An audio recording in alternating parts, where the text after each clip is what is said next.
сардори раёсати молиявӣ дар шаҳри Панҷакент дастгир карда шуд. ҳангоми гирифтани пора ӯро кормандони прокуратураи шаҳри Панҷакент боздошт карданд. дар ин бора имрӯз санаи 3 декабр прокурори вилояти Суғд Фурқат Хоҷазода ҳангоми баргузории ҷаласаи ҳайати мушовараи прокуратураи вилоят иттилоъ дод. гуфта мешавад, ки ин шахси мансабдор 31 000 сомонӣ маблағи пора талаб намуда ҳангоми гирифтани он ба даст афтодааст. 500 000 сомонӣ маблағи буҷетӣ барои харидори таҷҳизоти тиббӣ рентгени рақамӣ ба маркази саломатии шаҳри Панҷакент аз намояндагони ин ҷамъият Нозимов ва Мирзо Амонов 31 000 сомонӣ пора талаб карда ҳангоми гирифтани он аз ҷониби кормандони прокуратураи шаҳри Панҷакент дастгир карда шуда нисбатан 26/09/2020 сол бо модели 3 қисми кодекси ҷиноятии ҷумҳурии Туркистон парвандаи ҷиноятӣ оғоз ва санаи 26 ноябри соли 2020 парвандаи ҷиноятӣ барои муҳоятан ба асри намудан ба суд ирсол карда шудааст.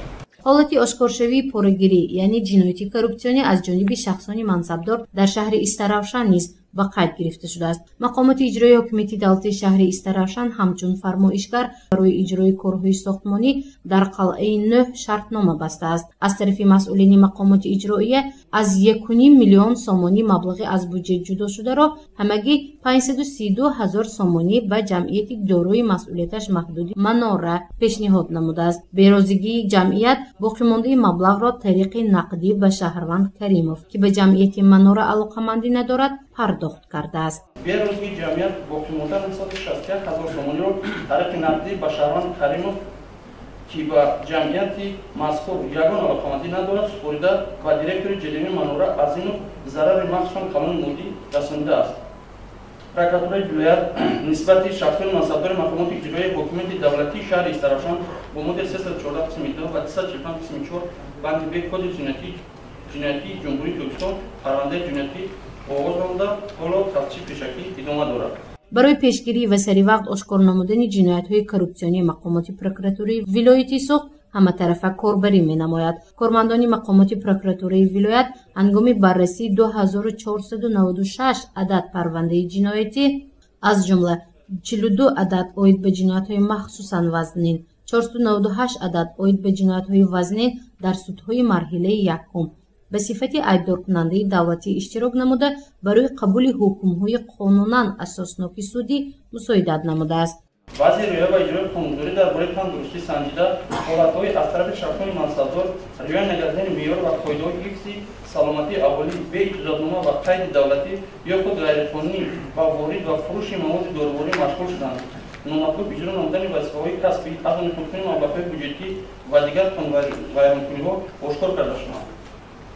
аз натиҷаи санҷиш 182 санадҳои эътиноӣ бароварда 259 нафар ба ҷавобгарии интизомӣ ва маъмурӣ кашида шуда нисбати 41 нафар парвандаҳои ҷиноятӣ оғоз карда шуданд.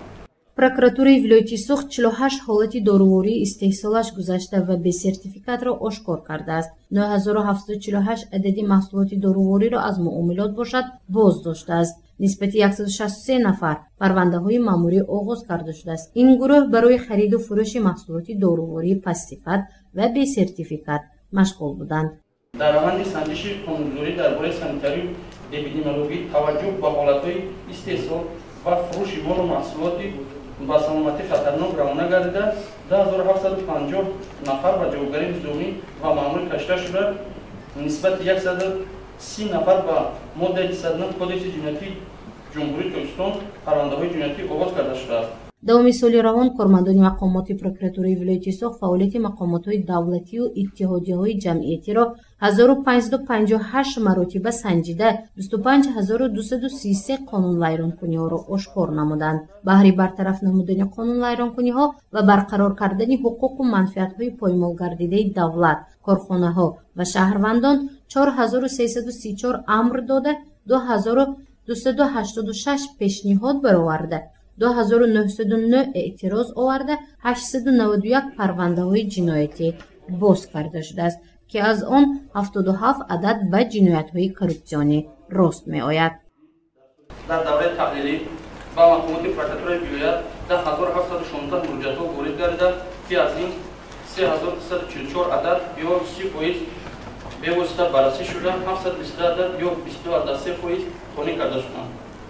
аз натиҷаи онҳо 302 санадҳои эътиноӣ бароварда 117 нафар ба ҷавобгарии маъмурӣ кашида шуда 287 нафар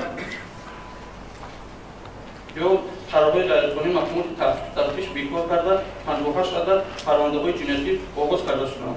дар ҷаласаи ҳайати мушовараи прокуратураи вилояти Соғ иттилоъ дода шуд, ки давоми сол 1619 парвандаи ҷиноятӣ ба пешбурди муфаттишони прокуратура қабул гардида, тафтиши 1016 адади он ба итмом расидааст. 959 адад парвандаҳо барои баррасӣ ба судҳо фиристода шудааст. ин ва чанде аз дигар мавзӯъҳо дар ҷаласаи мушовараи прокуратураи вилояти Соғ имрӯз баррасӣ гардид. гузориши Мафтуна Шукурова, Насим Раҳимов барои барномаи иттилоотии Хабар.